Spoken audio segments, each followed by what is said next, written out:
মাউন জাহান্নাম তাদের জন্য যারা প্রতিবেশীকে, বাড়ির পাশের লোককে অল্প কিছু উপকার করা থেকে নিজেকে সরিয়ে রাখে।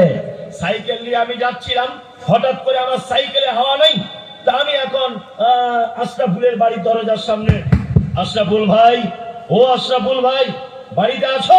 বলছে ভাই হ্যাঁ আছি। আচ্ছা তোমাদের পাম্পারটা একটু দাও না, সাইকেলটা হাওয়া দেবো।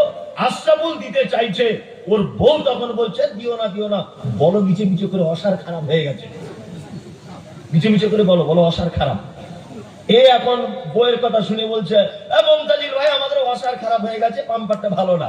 এর ব্যাপারে আল্লাহ নবী সাল্লাল্লাহু আলাইহি ওয়াসাল্লাম বলছেন কি, ও ঈমানও নেই, ও কিয়ামতকেও বিশ্বাস করে না, আল্লাহকেও বিশ্বাস করে না। মুহাম্মদ সাল্লাল্লাহু আলাইহি ওয়াসাল্লাম তিনি বলছেন, কোন মুসলিম আর একজন মুসলিমের দেওয়ালে কুঞ্চি, কাঠ, এই জাতীয় কোন জিনিস টেক লাগিয়ে রাখতে যেন নিষেধ না করে।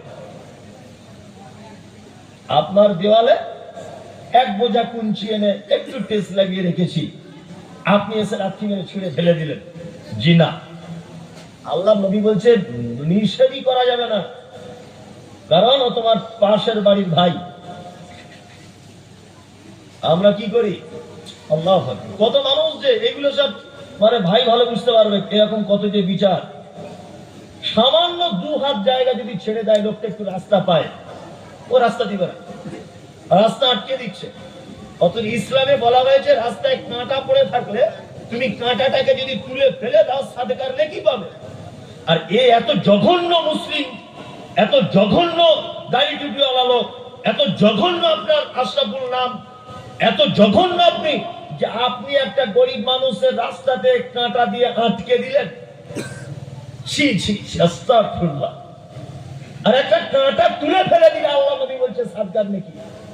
আর তুমি তোমার চাচাতো ভাই রাস্তা আটকে দিয়েছো কাঁটা বিছিয়ে দিয়ে, এ কেমন চরিত্র তোমার? ওই জন্য মুহাম্মদ সাল্লাল্লাহু আলাইহি ওয়াসাল্লাম বলেছেন, ওমান কানা ইউমিনু বিল্লাহি ওয়াল ইয়াউমিল আখির ফালইউজি জারাহু। আল্লাহকে বিশ্বাস করে না, কিয়ামতকে বিশ্বাস করে না, কে?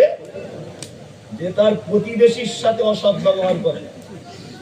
আমরা প্রতিবেশীদের সঙ্গে অসৎ ব্যবহার করবো না ইনশাআল্লাহ। ঠিক ফালইয়াকুল খাইরান।